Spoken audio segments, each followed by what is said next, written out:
that nature, because Kalista, she's enabled all throughout. Teammates, access to magic resist is what I was getting at there.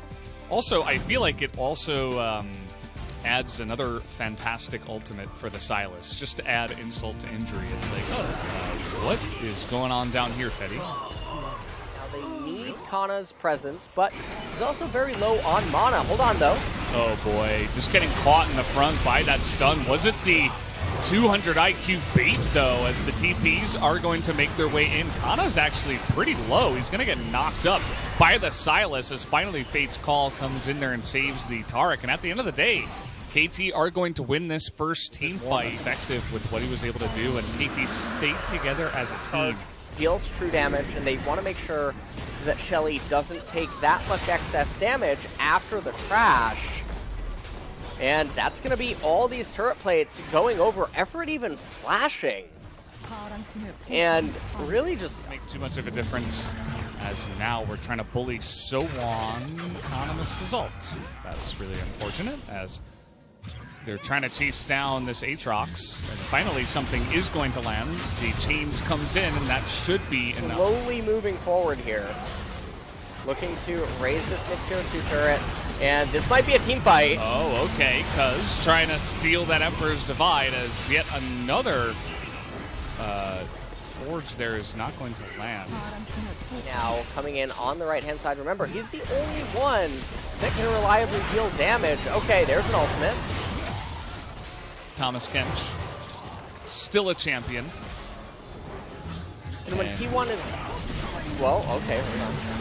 Yeah, finally a call to Forge God. This one is going to land on the 3 members. As you can see, a big knockup, but is it going to matter? The Cosmic Radiance getting the full channel timing in there as long as they hold a tight wall, and Phalanx is now they're going for the Drake once again. Faker going to be knocked up here, and the Smite is going to go the way of KT, as you do have the Drake and the Soul going the way of KT. Now on the chase here, they're looking for Kana. They should be able to pick this one up as our second real kill of the game at 25 minutes. That does happen now as the Baron is being taken down. So-Won has the angle, and T1 say, okay, you can have it. They're going to TP extremely late here. Kana, he can get the knockup. Okay, that's a really nice knockup. Effort is going to get to the backline to get the aiming in that backline, but a bunch of healing comes in, and they're fine to just sacrifice their Tahm Kench. Not going to go down without fighting at this Elder. We've said this before, if you just give away Elder, it's basically like giving away the game anyway, as they're going to find good old Effort there right in the front. No more Fate's Call to save him this time. Wishes he had that ability. As now into the back line does go Faker. Nice AoE with the knockup, and a huge ultimate coming in from Cuz. But do they have the damage? It doesn't look like it with Teddy going down. Kuro has the Smite available. I don't think there's no way. Unless Faker. Oh, not going to be the case here, as the Smite does come down, and now Elder from mid lane, and now they're pushing on. One of the Nexus turrets has fallen. 15 seconds on the Elder. This is so unfortunate for T1. They're trying to hang on 10 seconds until that buff dissipates, and it's so important that it does dissipate before the fight actually breaks out. If T1 can manage to hang on, that's going to be their best. Well, not sure. They're going to go in. They have a lot of knockups coming in there, but Cuz immediately is just going to get burst down. Take a look at Teddy up on the top side. The answer will be no. Given to him by KT. KT will dominate T1 here in game number 1. Was it? No, not really, as we are going to take a look here at the post-game breakdown. Big numbers from Azir and Faker. Oh, Kuro and Faker, I suppose I should say. The 2 names of the mid laners that did go head-to-head, but it did really feel like that last pick of the LeBlanc, although it is Faker's LeBlanc, although it is, you know, this ridiculous win rate. Online, there's so much for the team compositions, but for the player, I'm like, okay, you know, it's So-Won.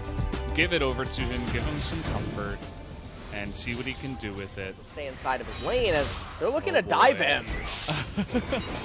This might just work. Faker flashing back under the turret, but that just leaves him to be a sitting duck, enabling Tucson to come out of there, as now Bono is going to find Cuz. But it is, of course, the Olaf, as Kana is going to come down here from the top side already. The red smite coming in, the flash into trying to deny Bono over the wall, but here comes Faker with the flash from Cuz. That should be the kill. And then we did have in our first series, that's for sure. We do have the Alistair really trying to get on in there. The Cosmic Radiance not coming down just yet. And the TP from Sohan, we were talking about this being so key. The big-time Cataclysm with the double man. Slicing Maelstrom is going to be enough, as also the Olaf. But, Kuro has to be a little careful. Has the Sun Turret. Superflex is going to delete the Taric, so something that he is stuck on for this upcoming team fight. Hold on. Okay, that's one way to do it, but the Cosmic Radiance saves him over the wall. Faker desperately trying to get in there now. He's going to eat a full bullet time, and now it's Sohan able to lock down Kana. You can see they're just slowly able to fight front to back. Everybody else on the side of T1 were just running away. That was really nice. Taric dazzle with Kuro. Problem later on if these Mountain Drakes keep getting stacked up by KT. TP coming in. You can see T1 really want to collapse on into this one. They might just find Tucson, but the Cosmic Radiance once again, and actually it's Sohan who's in the most trouble on the right side. Tucson also going to go down. Oh, there's no blast cone, and yeah, this isn't Fnatic, so maybe TP coming in. Effort is just going to be burst down immediately, as Zed does get in the backline, but the bullet time was massive into that backline. The smite is going to be so easy for Bono as well. Aiming is just doing unbelievable. Heaps and bucket loads of damage, and they didn't even get the Mountain Drake. Try to steal if you can with effort before bouncing the cost of them back top lane. Didn't end up happening. They gave over so many kills and the Baron. It's going to be really rough. Faker, though. Gonna keep their carries right in the middle.